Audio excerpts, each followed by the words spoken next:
Dans cette vidéo, je vais vous montrer comment monter les mailles. Alors tout d'abord, il faut laisser assez de laine pour pouvoir monter le nombre de mailles demandées, ce qui est indiqué au début de votre tuto.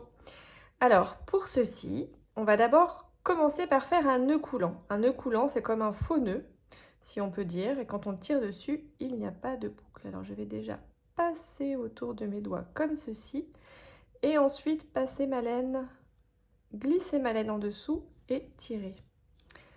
On forme donc un nœud coulant et comme je vous disais, si je tire dessus, hop, cela disparaît. Donc on recommence, on va donc faire un nœud coulant. On tourne autour des deux doigts et on passe notre laine en dessous et on tire. Cette première boucle ici va constituer votre première maille. Je vais ensuite prendre une aiguille que je vais glisser dans cette boucle, donc ma première maille, et tirer légèrement en dessous, mais il faut que la maille puisse glisser autour de votre aiguille puisque nous allons tricoter celle-ci par la suite, donc il ne faut pas que ce soit trop serré. Alors ensuite, j'ai toujours à ma droite ma pelote, je vais tenir mon aiguille dans ma main droite et j'ai mon fil libre sur la gauche. Avec ma main gauche, donc, je vais attraper le fil, mettre mon index tout droit comme ceci, et tourner autour de mon index pour former une petite croix dans laquelle je vais passer mon aiguille comme ceci.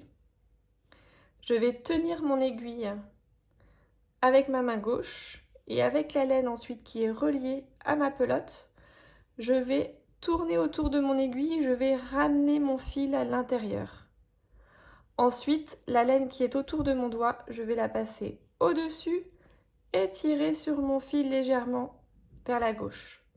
Et je vais recommencer exactement ces mêmes mouvements le nombre de fois demandé dans mon tuto. Donc là maintenant nous avons 2 mailles et je vais recommencer exactement la même chose.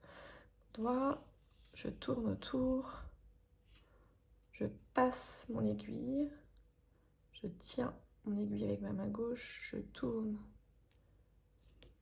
et je passe autour et je tire. Encore une fois, pas besoin de tirer très fort, il faut que ça soit souple et que toutes les petites boules constituées, les petites tresses qui vont se constituer en dessous soient bien tous alignés en dessous de l'aiguille. On recommence une dernière fois.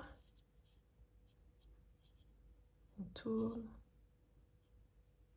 et on tire.